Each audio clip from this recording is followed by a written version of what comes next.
The year is 218 BC. A moment that would change history is. We do not march against Rome alone. We march against the very gods of the mountain. I cannot feel my fingers. Hannibal began his crossing with nearly 40,000 men. Nearly half would never see the sun over Italy. The Alps were not a battlefield of swords, but a slaughterhouse of the elements. Environmental trauma was the true assassin. Every beast we lose is a mountain we cannot climb. Stand them up, we do not stop. The Carthaginian route was a tactical nightmare. These red zones represent extreme elevation gains and lethal wind chill factors. 38,035.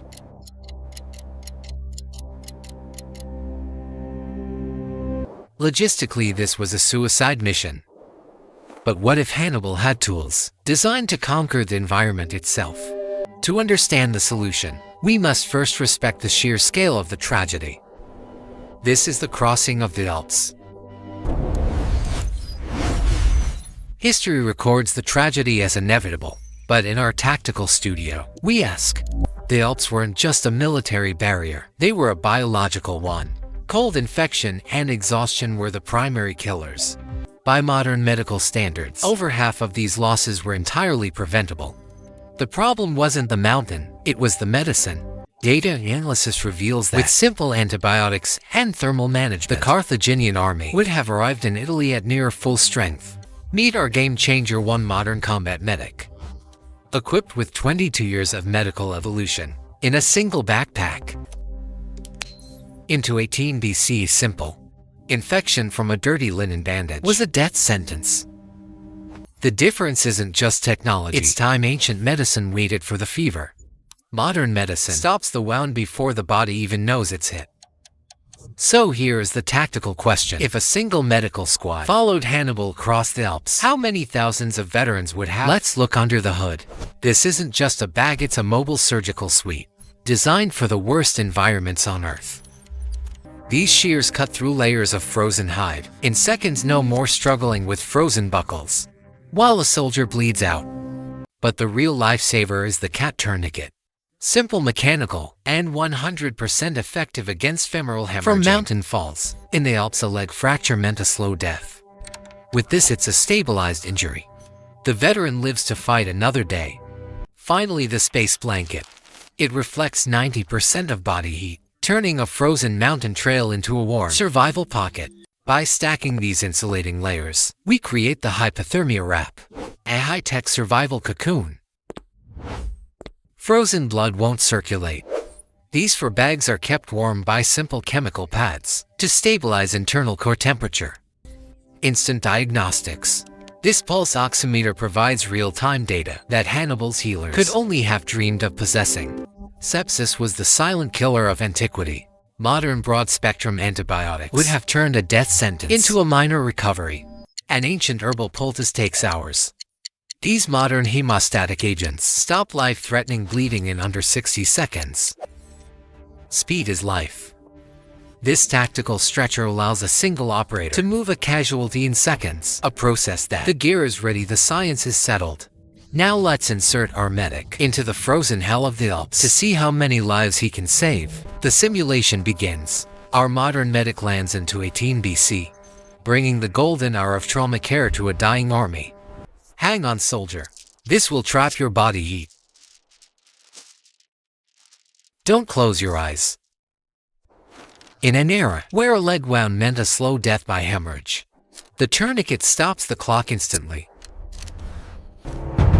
Who is this mysterious healer?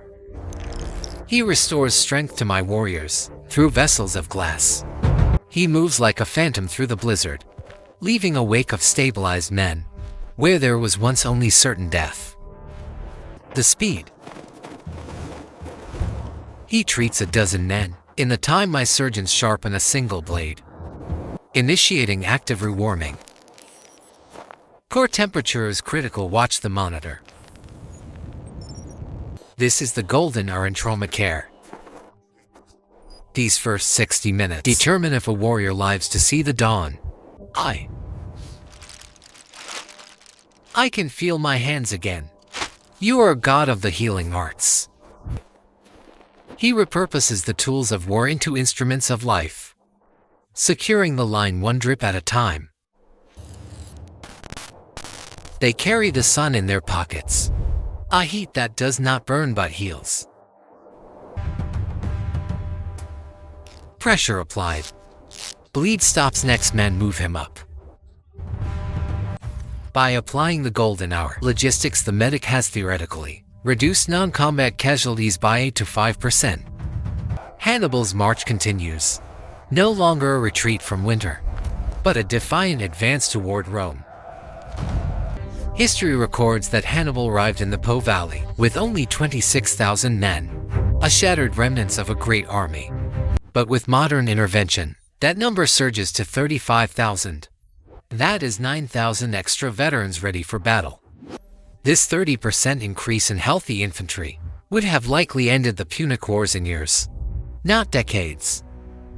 With the logistics of the golden hour, the Carthaginian advance becomes a torrent, saturating the peninsula with impossible speed. The most devastating weapon wasn't a modern rifle. It was a soldier who no longer feared the freezing touch of the mountains. With the logistics of the golden hour, the Carthaginian advance becomes a torrent, saturating the peninsula with impossible speed. Rome's strategy was built on the assumption of a broken enemy. They weren't prepared for an army that arrived stronger than when it started. In the end, it wasn't the sword that conquered the Alps. It was the power of modern logistics over ancient winter. We value weapons of war, but in this crossing, the medic was the true conqueror of the environment. Logistics update: Medevac is en route. Ensure all patient data streams are synchronized. Before the digital transition, we are moving to phase 2. History is written by the victors, but tactical logic shows us how those victories are actually built. The mountains remember the march. The data remembers the difference. The data proves it. Logistics is the heartbeat of victory. Subscribe and join us for the next tactical history simulation. History redefined. Knowledge is the ultimate weapon.